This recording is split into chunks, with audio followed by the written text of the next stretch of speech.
joining me today from Real World Go Big or Go Home and MTV's Challenge, and now on Deku and Amazon Prime, you could watch Stranger Hearts. Amo, thank you for joining me today, Amo. Hi. Quite the intro with a little bit of a tongue twister there. Just tried to I make know, sure. I've been busy. Yeah. So before we get into obviously the MTV where you're more well known, talk to me a little bit about how now this Stranger Hearts thing came about. So, I actually had at the time a friend who was a journalist that I connected with during the time I was on the Real World, and they wrote some really nice things about me in the Huffington Post, and we connected on Facebook through that. Then when I left New York 2 years ago to move to Nashville to start working on promoting a musical project, we were able to connect offline.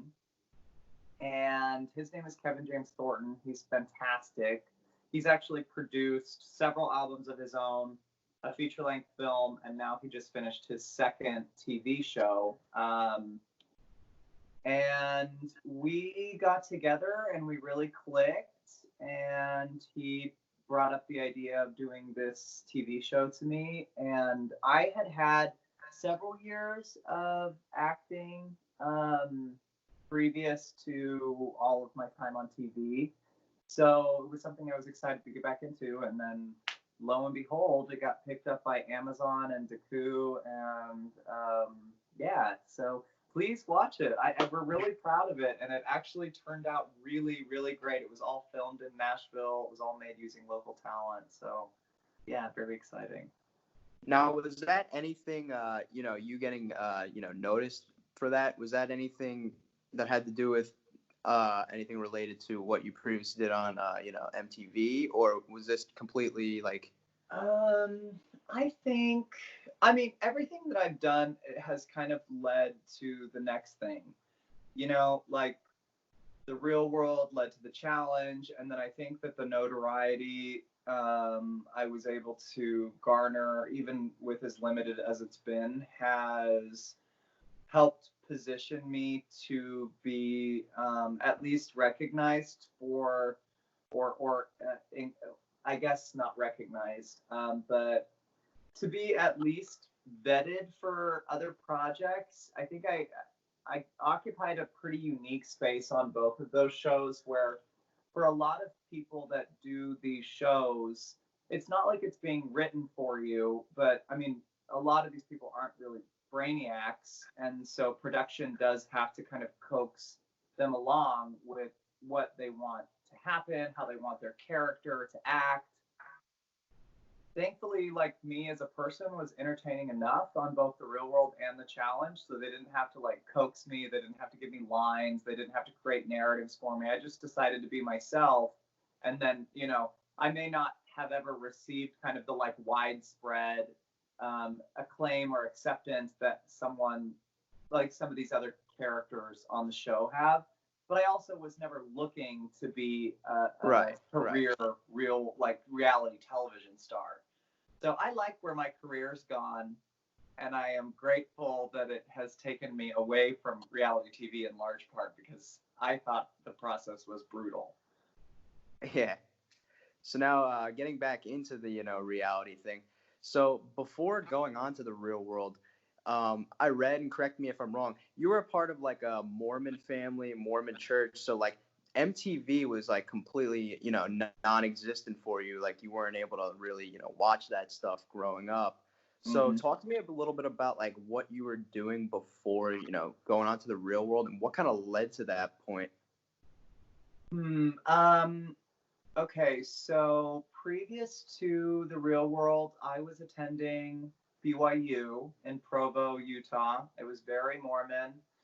And then, ironically enough, a lot of the issues that we're protesting about now, people started protesting within the church I was a part of. So there were a lot of women's issues. There was a lot of blatant discrimination against LGBTQ people.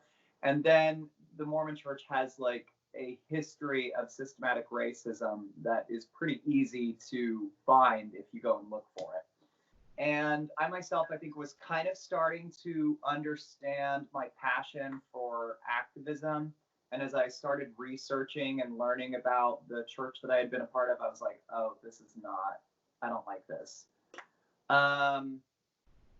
So I left BYU. I went to New York. I met this woman that I was going to art school with. I was in a really bad living situation. Like I was in Bushwick in New York, and I just had to had literally flown there, a one-way plane ticket, no place to live. So I found like the first room someone would offer me, didn't even see it. And it turned out being with this like French heroin addict who had been this designer back in the 90s, but had just like totally collapsed into his own like filth and like hedonism. And he lived in this horrible apartment with this dog that had all these tumors on its face, and like it was shitting all over the place all the time. He's having these drug-fueled orgies all over, and not with cute people, or else I would, been there in a heartbeat.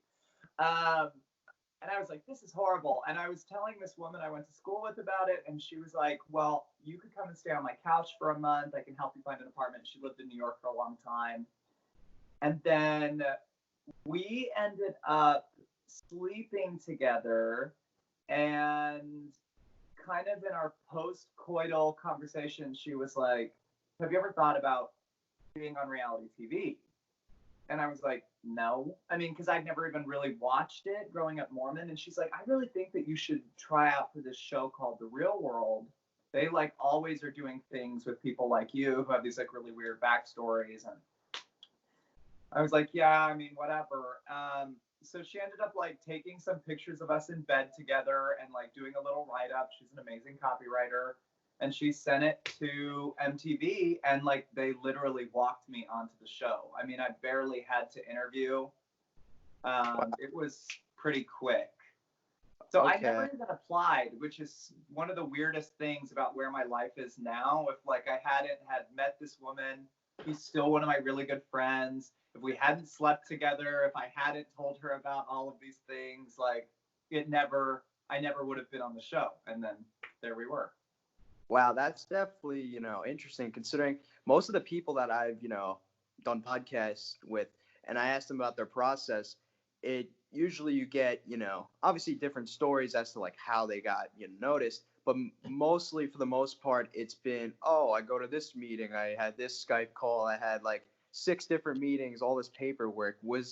That seems like not really. No, I mean, I did have to do a lot of paperwork. Okay. But I did, I want to say I did maybe one group interview.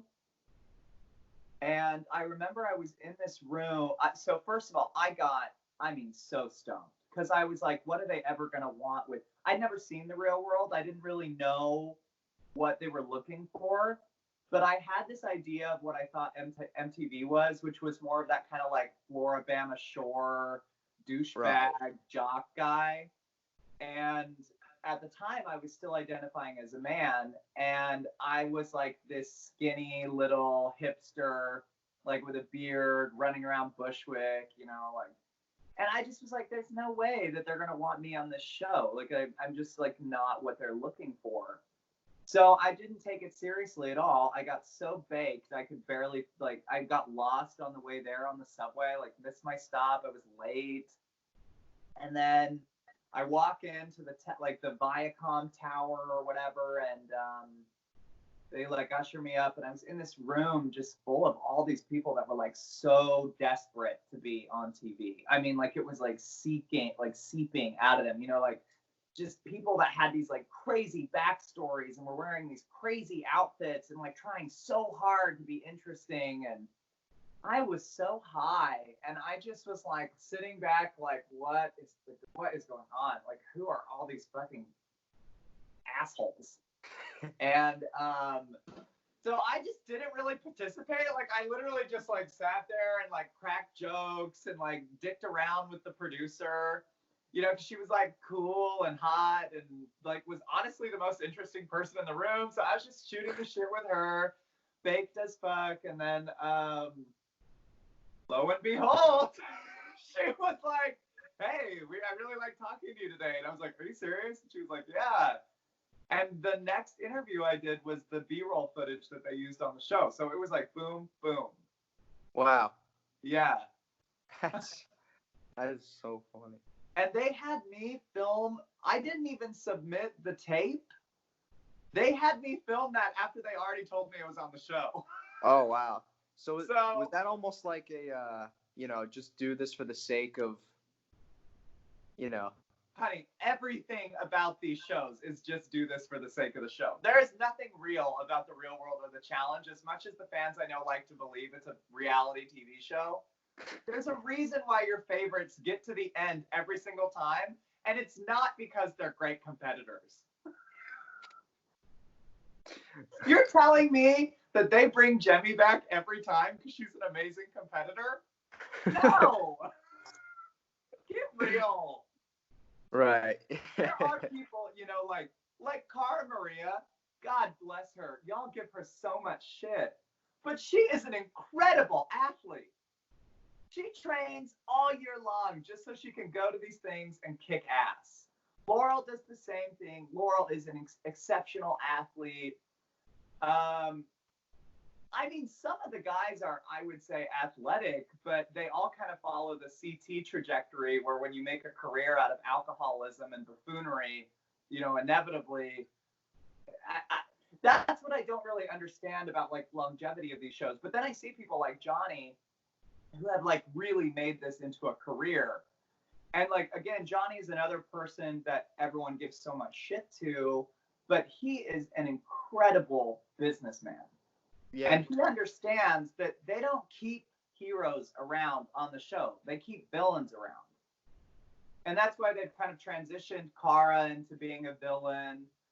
They transitioned Camilla into being a villain. This is a show about villains. It's not a show about heroes. It's just we believe them to be heroes because they're fighting each other. Yeah. Fighting is not that heroic. It's actually kind of like the basest way to solve problems. Yeah, no doubt. Kayla is also, I mean, I have to give Kayla a shout out for my season because I personally, I mean, and I know that she's had terrible interactions with other people on the show, but she's always been wonderful to me. And any of our interactions outside of the show, she is just so nice. She's exactly who she was on the real world. This really nice girl from West Palm, Florida, who loves to party. Yeah. But the show, you know, I think that she realized early on, like the show likes bitches. And so she is really good about playing the game of like letting the producers create a character out of her that has longevity on the show. Me, you know, they'd be like, could you say this? And I'd be like, no, you know, which is why I'm not on the shows anymore. Yeah. Like, can you call Right. so-and-so a slut and a whore in your own words? I'm like, no. There you go. Mm-hmm. Now, this few seasons before your real season, they're doing like the whole gimmicky name for the season. Like they have like Real World Explosion when they bring your exes on, Skeletons, which is like someone, from your past. And the season after yours was like Bad Blood. So yours was called Go Big or Go Home. What was kind of like the premise or main idea of like the Go Big or Go Home? Honey, I don't think anyone knows to this day. Yeah, it's one of those things when I look at the gimmicks and I just see it, I'm just like I know what the other ones like, mean, what the even if fuck I is don't this? watch it. Yeah. I just watched Showgirls this week for the first time, which if you haven't seen it, it's like the campiest. It's called the worst movie ever made. Okay. But that doesn't mean it's not great. I think it's actually a cinematic masterpiece. But it's set in Vegas, and it's like all of these just like explosive, loud, hot people in Vegas. like doing crazy shit. I feel like our season is like the showgirls of the real world, where it's like it's so bad it's good, you know? Yeah. Okay, I could. Yeah, the No one has similarities. any idea what they're doing. We were working on no budget. Like we had the shittiest house I think in real world history, and it was just a shit show. Like it was the whole thing from beginning to end was a shit show.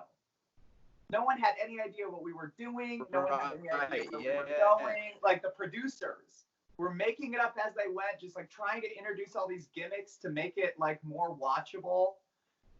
But then at the heart of the story, and I learned this from one of the executive producers at the MTV Movie Awards. He got like super drunk and like picked a fight with me because he said I was like, he's like, I'm the puppet master. You tried to mess up my puppetry. And I was like, oh, fuck off, you know? And he was mad that I'd like leaked all that shit about Jenna, but I only did that to protect CJ and I's asses because production was like, oh shit, you know, like we had been writing this narrative where we bring on this like really cool queer person and this really cool black woman, and then they teach this horrible racist bitch like how to be a normal human. But then she never learned. She didn't get it. So it fucked up all their plans for the season. There was no redemption arc, which was supposed to be the main narrative of our show. Jenna was supposed to be the star of our season from day one. And she was supposed to have this like piece of shit girl, gets a like perspective on how to be a decent human, and oh, the real world facilitated the entire process. But that's not how it worked because she was such a piece of shit. So CJ and I like tried to help her like see beyond what she had been raised with. Didn't happen. And then the fight happened, and you know, sometimes you just gotta whoop someone's ass.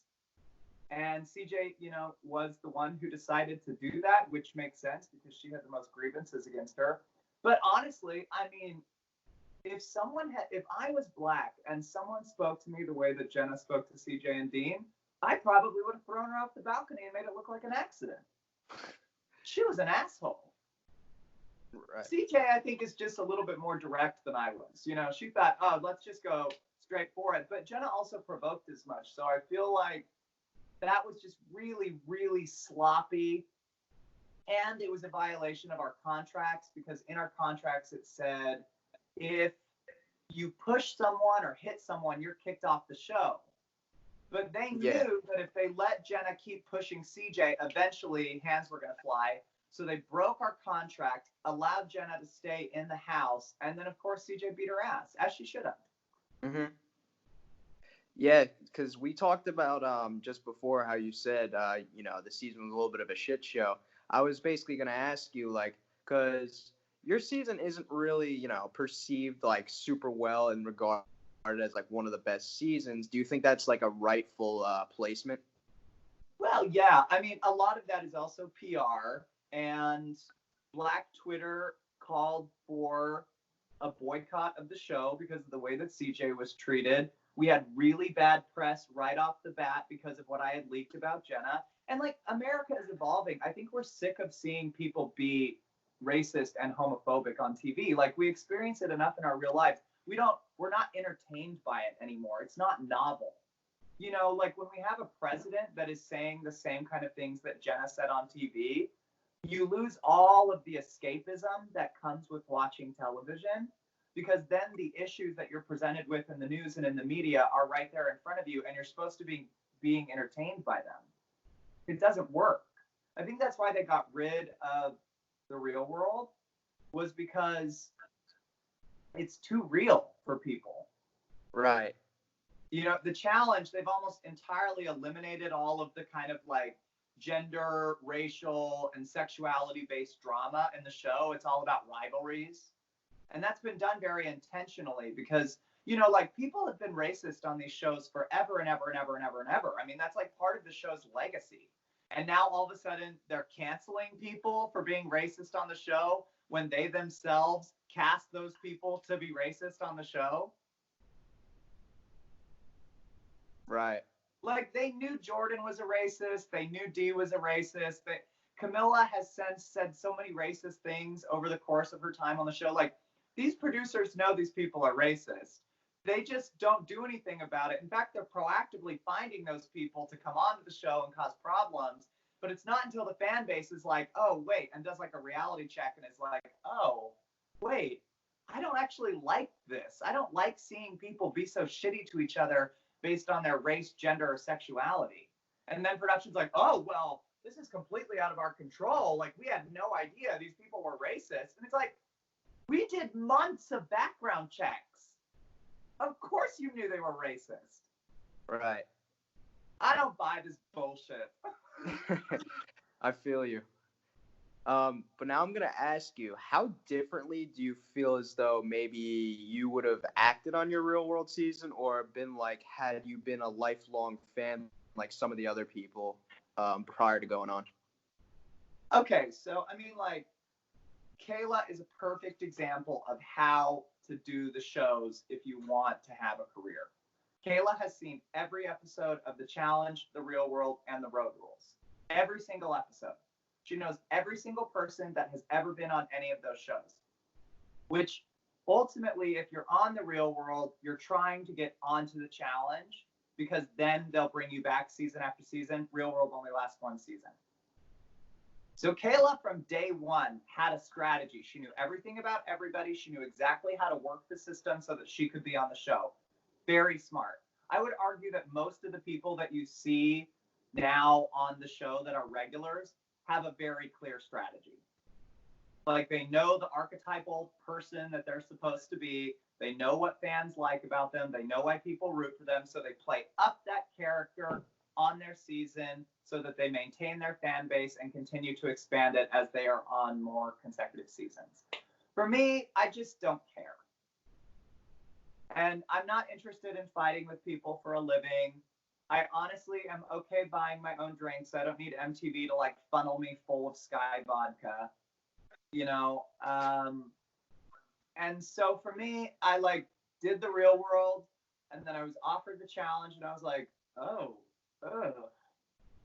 And then I was like, you know what? Actually, fuck yeah, let's do it. They've had trans people on there before, but I felt like I occupied a pretty unique space demographically at that point, and I recognized that with the way that the world was changing, that having a non-binary person, which is how I was identifying back then, on the show could actually be really good, especially for like young LGBTQ people watching the show. Like, oh yeah, like watching this kid compete.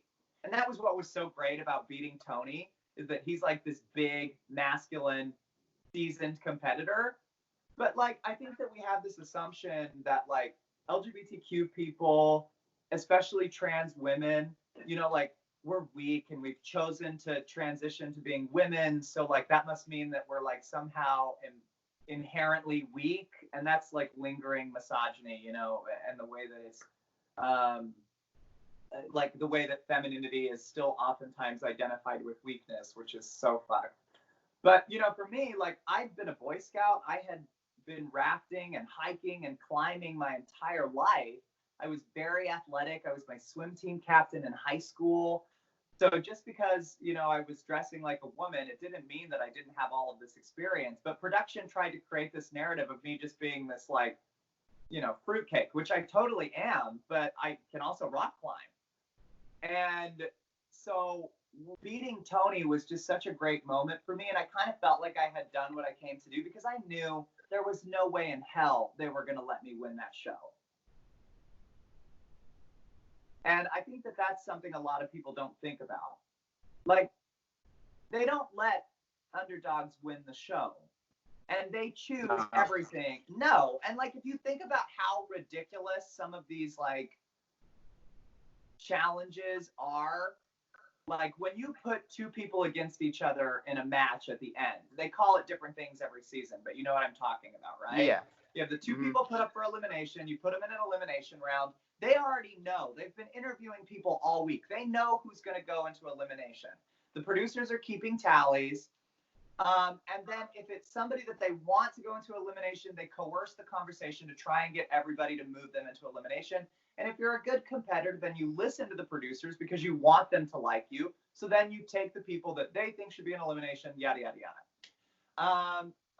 So at the point where I went up against Jordan, Jordan and I had been fighting in the house because of all of the comments he had made about Jemmy looking like she had Down syndrome. I worked with kids with Down syndrome for 5 years. I was like, that's unacceptable. I also thought that his past, the way that he had treated Naya, his history of racism was deplorable. And then he was pretty transphobic to me on the show as well during filming, which we've since made amends. But I'm sorry, you can say sorry. It doesn't take away from the fact that you were transphobic on national television. That's your problem, not mine. And with that, we had been fighting in the house quite a bit. Like tensions had really been brewing.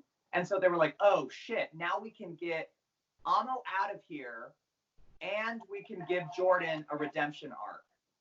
So then they put Jordan and I in that sand wrestling thing together, but then they also didn't realize that I had wrestled in high school. So I won the first 3 rounds, and I think that like winning the first 3 rounds and making hit, like he's this like big semi-professional wrestler, and this like little faggot from Brooklyn is kicking his ass. So then he just started like beating the shit out of me, like dragging my head through the dirt. My scalp was bleeding and had dirt like in my skin that I then had to like pull out over the course of weeks. I mean, like when I left that elimination round, my body was so battered, I could barely walk. Okay. And so people were like expecting me to come back on the show. And I'm like, I just had a mental and physical breakdown on national television. Absolutely fuck off. Right. So, I mean, and to me, it really did kind of feel like it was like a hate crime that was condoned by production because they knew he had been saying like transphobic stuff to me all week. So then you put someone who's like hyper masculine up against a trans person in a wrestling match. Of course, they're going to beat the shit out of them. And what's gross is I feel like that's what a lot of the viewers want to see, because there are a lot of people that watch the show that are racist, that are homophobic, that are transphobic, that are misogynistic. And like these people love watching people like me get the shit beat out of me. And that's what y'all got.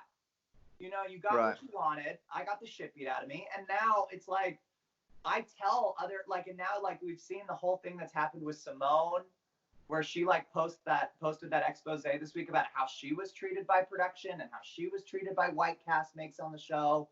And it's like, if you're a queer person or if you're a person of color, you're not going to win this show. Right. This is a show that is made for straight white men to get off watching people who look like them win over and over and over. Mm-hmm. You're telling me that like some of these competitors, especially some of the like incredible competitors that are people of color who have been on the show, people like Anissa, people like Leroy, why have they never won?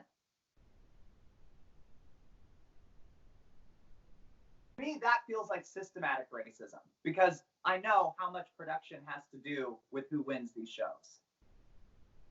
That's all. Right. Mm-hmm. That's the end of my rant.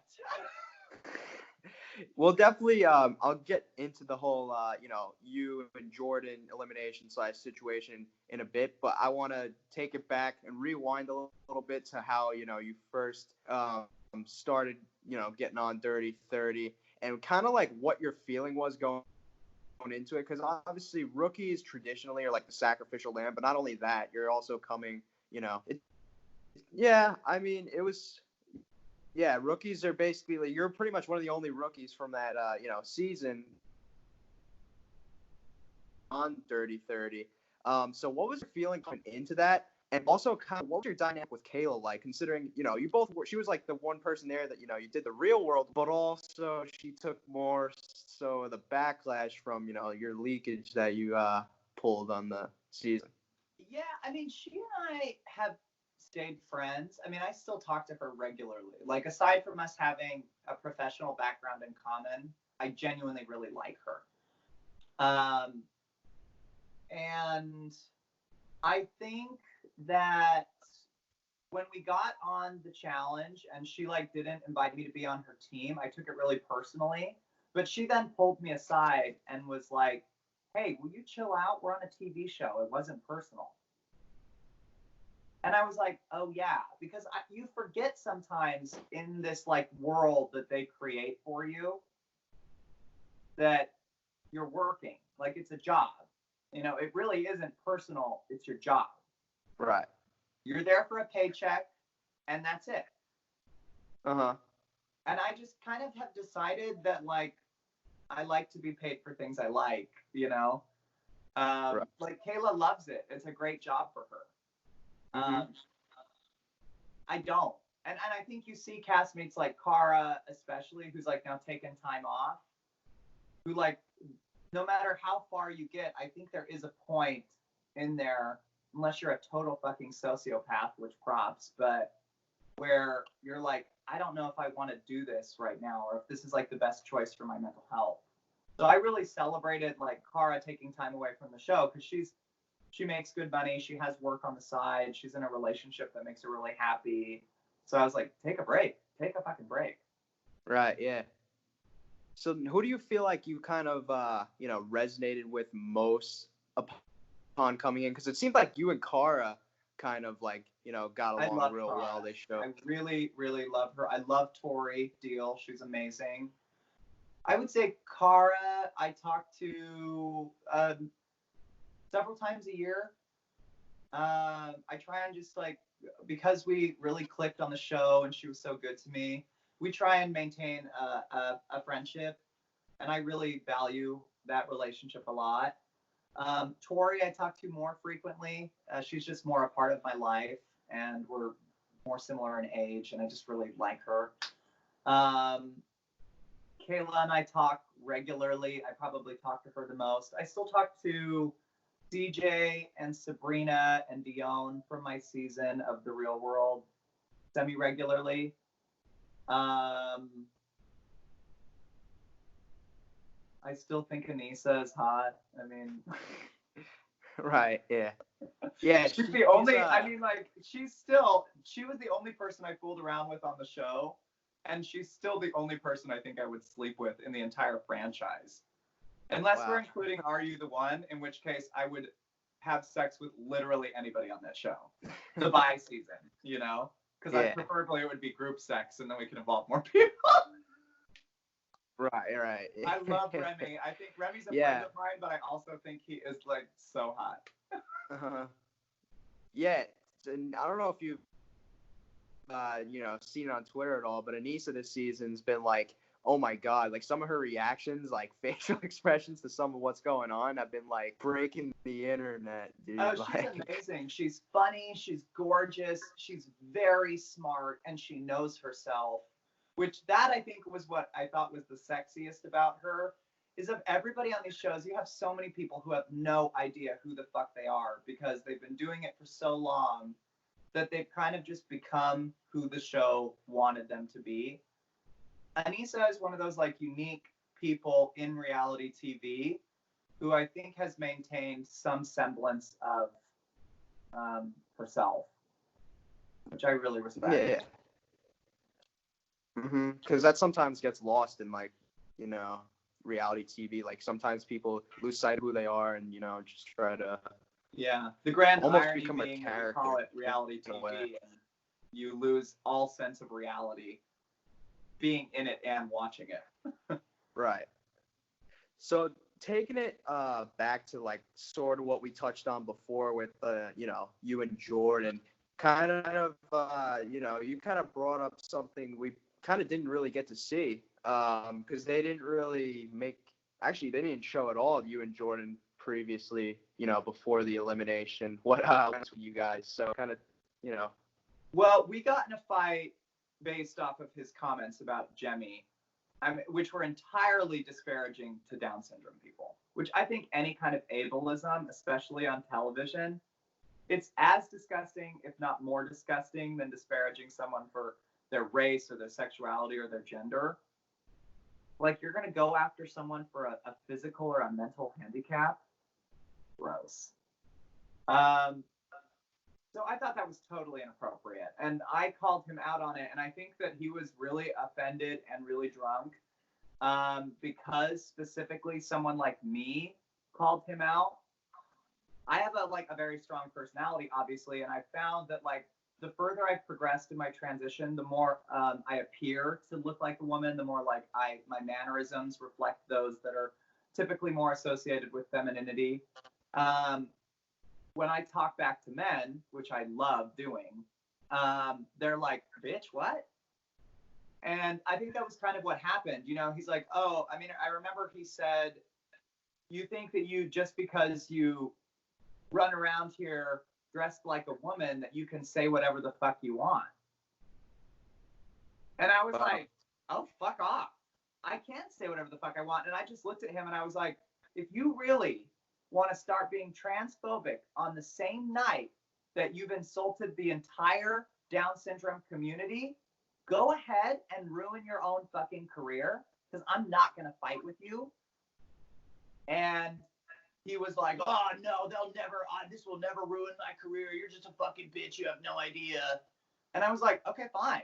Which I think is so hilarious that now he's like being asked to take these seasons off, or at least that's what the internet is saying.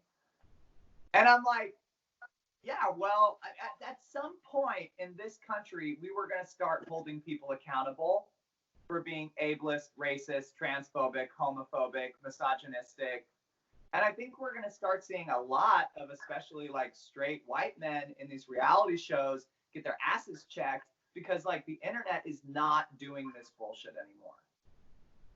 Right. If you're going to go on these shows and you're going to be a good competitor and you're going to like be nice and treat people with respect, sure, get your bag, make your money.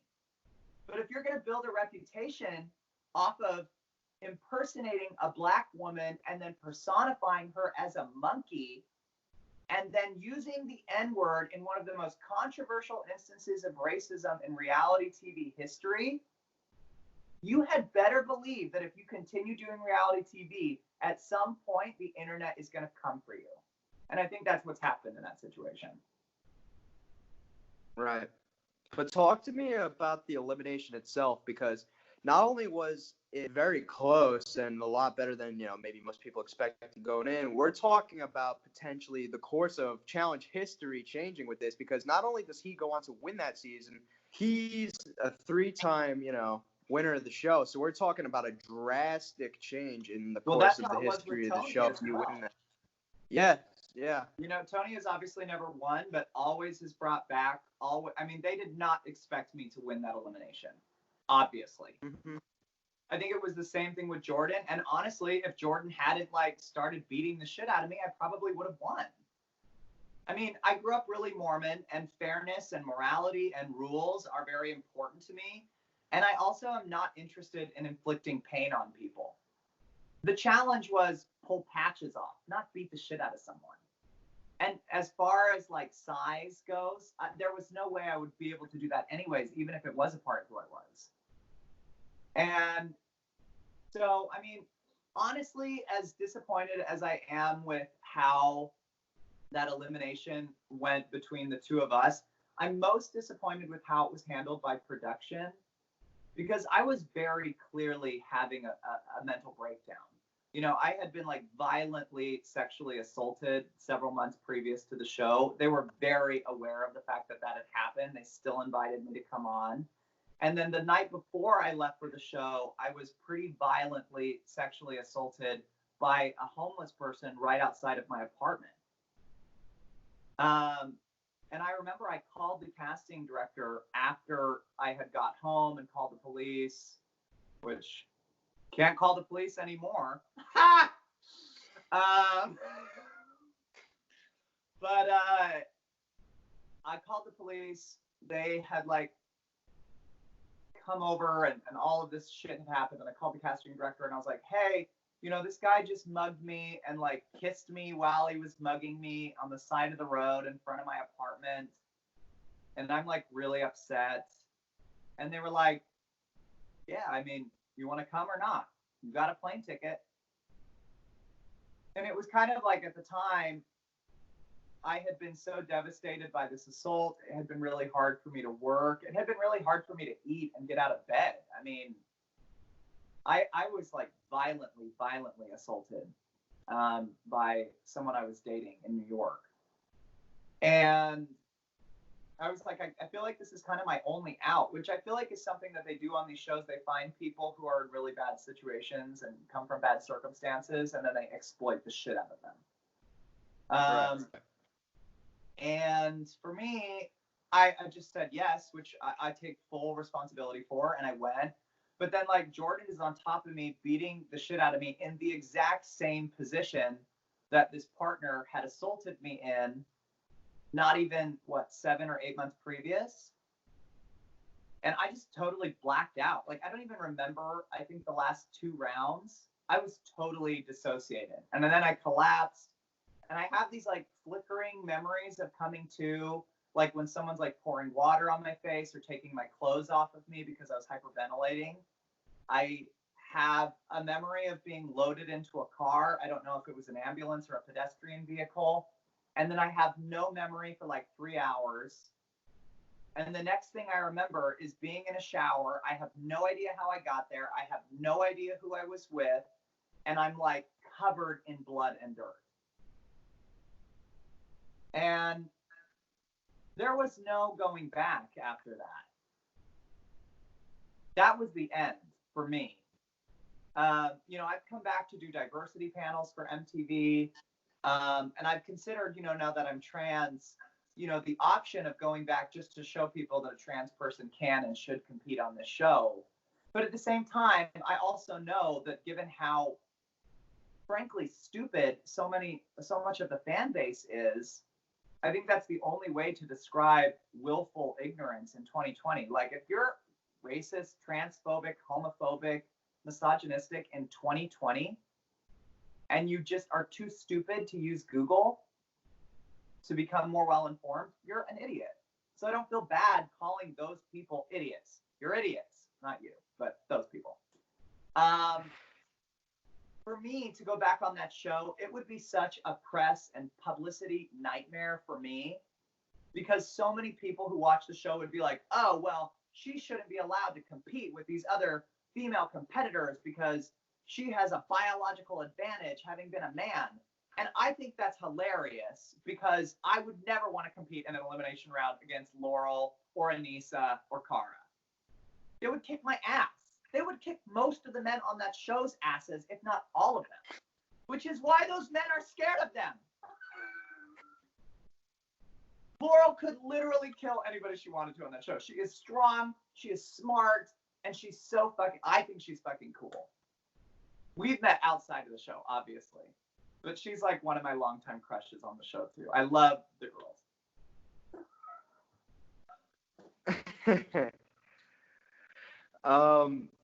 Now, talk to me a little bit about maybe who you didn't resonate or take that, kindly to on the show. Not Jordan, like aside from Jordan, if there was any. Who, for the record, and also I did genuinely really like previous to that night, and I do once again like now. I mean, we've like made amends to an extent since then. So it was ironic that he ended up being like the person that they pitted me against on the show, because we really had no beef previous to that. I don't know. I mean, I really didn't have issues with anybody on the show, to be honest. I think that's another reason why I haven't been invited back, which like secretly, it's one of those calls that like I dread, because I don't know how I could say no to an opportunity like that. But at the same time, it's brought me so much pain in my life that I'm like, ooh. It's kind of like when your abusive ex hits you up, but the sex was fire. You're like, should I do it? But that's the thing. Like, there were people that they tried to like position me against. And I don't know. If I don't have serious beef with someone, I really don't give a shit about like your personal life. All I really care about is like when I see people, and I know I'll like say this sentence over and over and over. I feel like it's kind of become my mantra at this point. But like when I see people violating other people's rights or discriminating against them or using stereotype or bias to belittle them, then I'm about to take my gloves off and kick their ass. Right. And thankfully, I didn't feel like that really happened on our show outside of Jordan. And, now you know what happened there. So. Mm-hmm.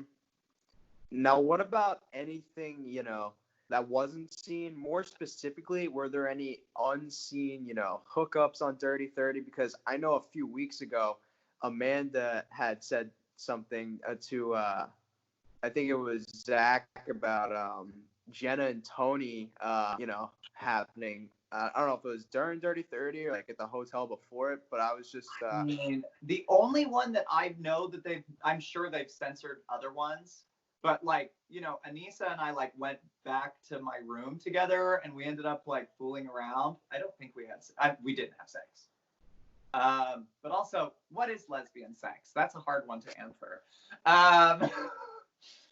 But that was not on the show at all. I think that it came so out of left field for the producers too. They were like, what?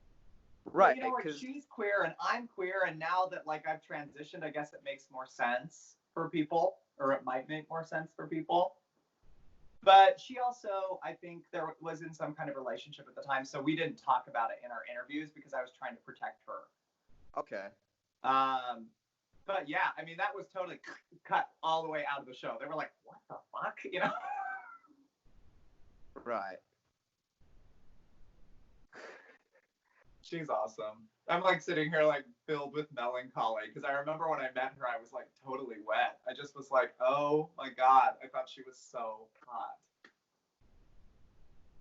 Aside from that, though, nothing else that you could, shed any light on?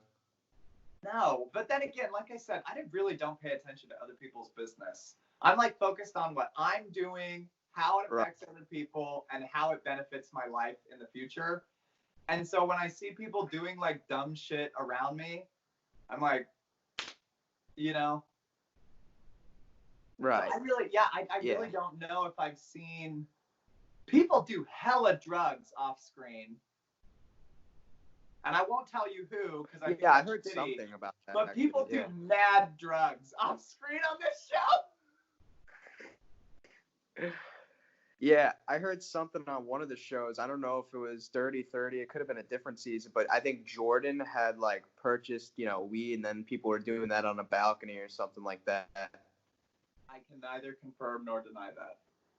Right.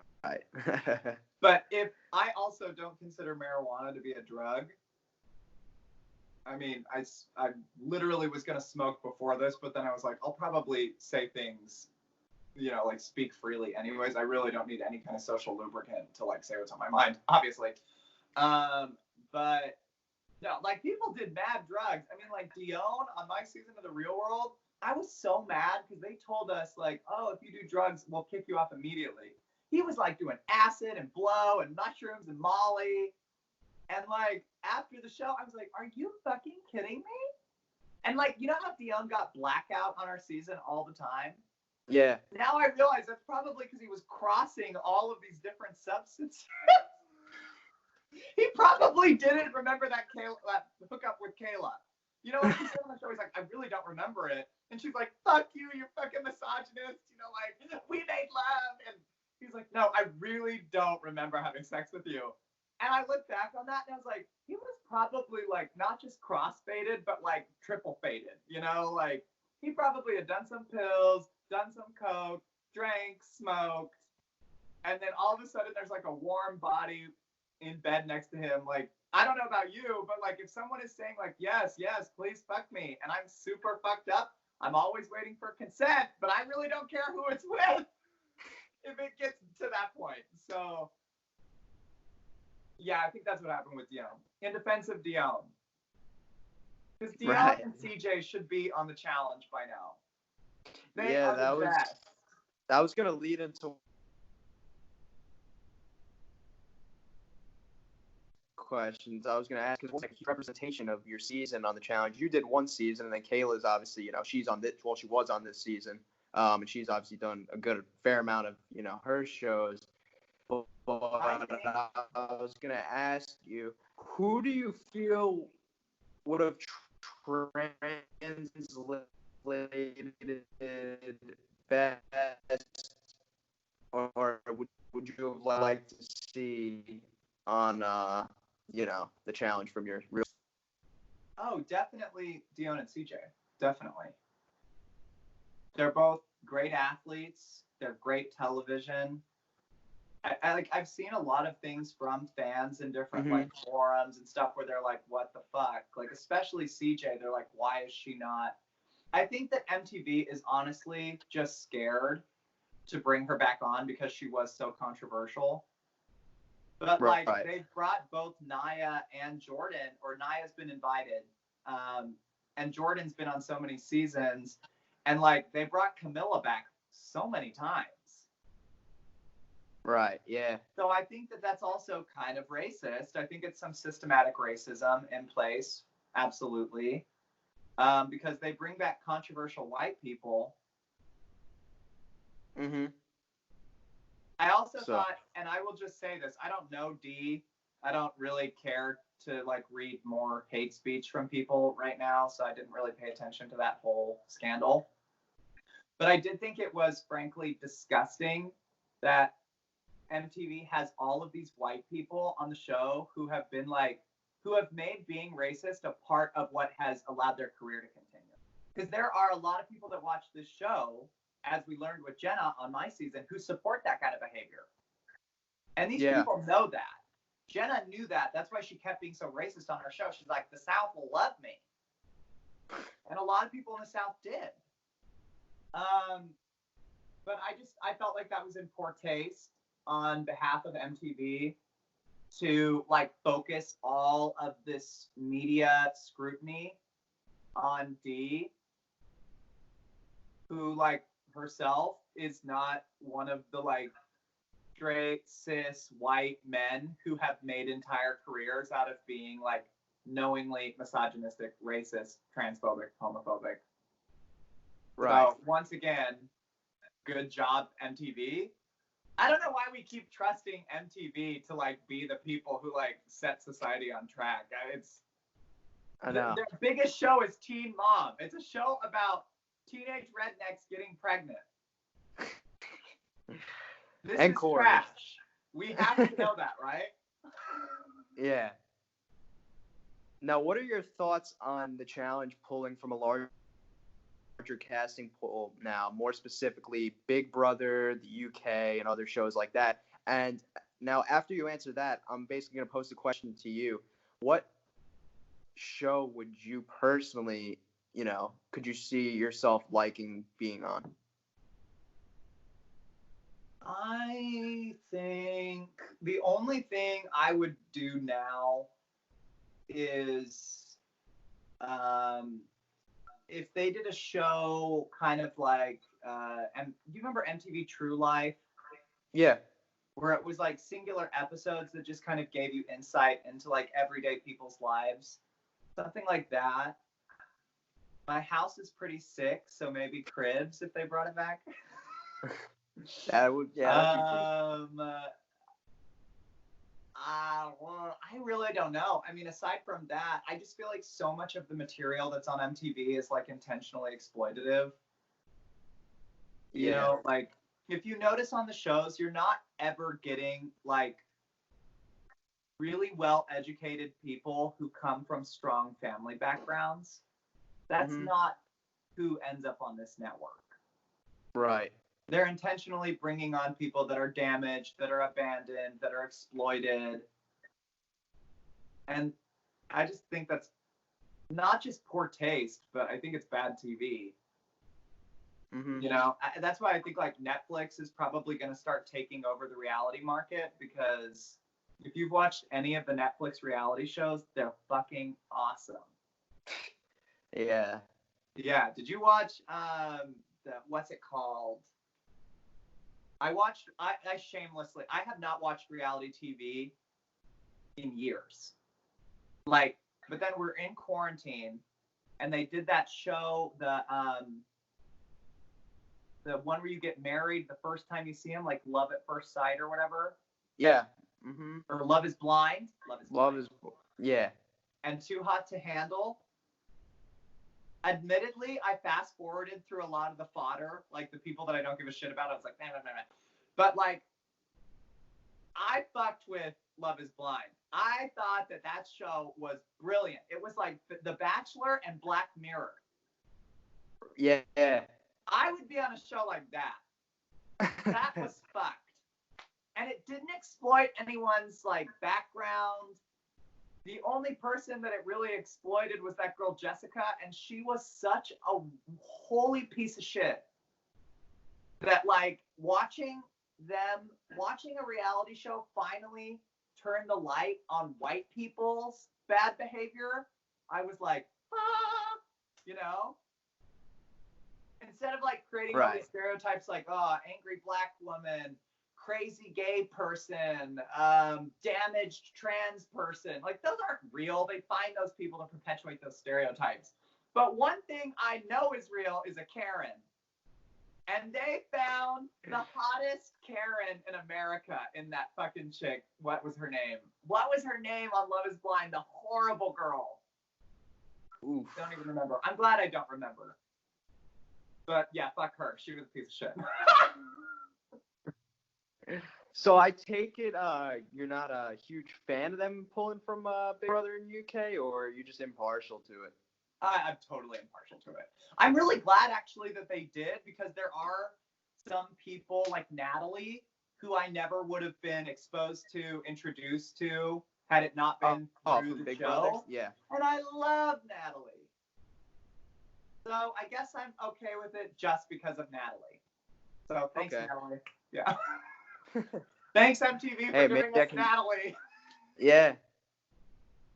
So now this is basically more of like a question for the fans, not necessarily myself, because, you know, this comes up pretty much with anybody that has been on the show. They always want to know, what are the odds, you know, we can see you back? So I'll pose the question. Say if MTV were to call you tomorrow or a week from now, what would come to mind basically for you in terms of accepting or declining the call?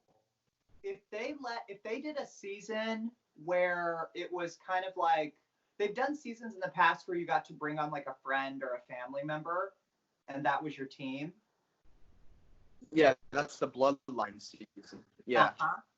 If they did another Bloodline season, 100%. Like, I think it would be so cool to have a team with like another trans woman or with my brother. You know, like, can you imagine how cool that would be? Like, two trannies taking it all the way through. Like, yeah, that'd be like such a storyline. You know what I mean? Yeah, that would be so fucking cool. If MTV's watching this, look, I just gave you your next big press thing.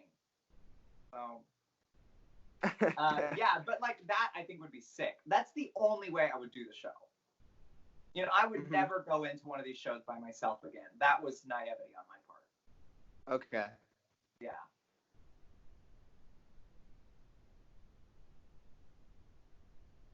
Thought, if you had to say between, you know, CT and Johnny, basically like the two guys that are, you know, been the staple of the challenge, who between the two, in your opinion, would you say is the better, you know, all-time competitor?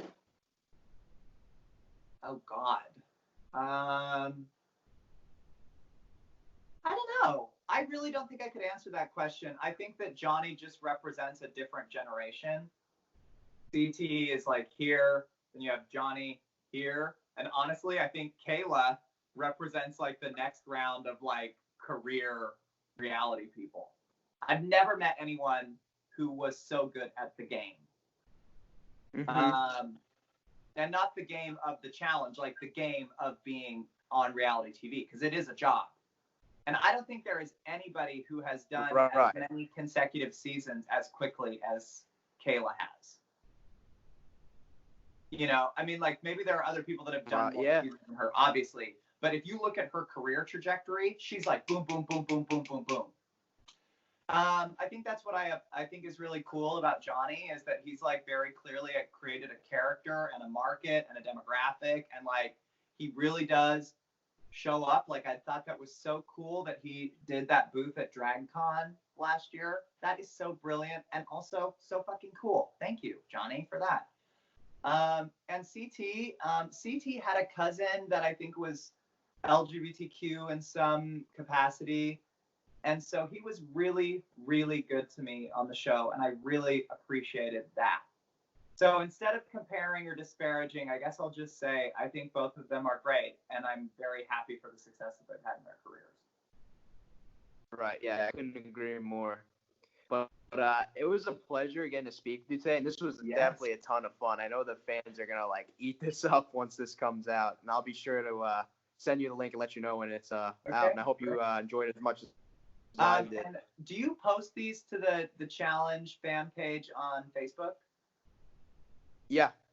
Okay, well then I have to shout out those people because y'all are so great to me and so wonderful every time I post, and I love all of you. So thank you for continuing to follow my weird life. Well, thanks for coming on today, Thank and you. I'm gonna go get it was high. a pleasure. Thank you for having me. All right, take care. Bye. Bye bye.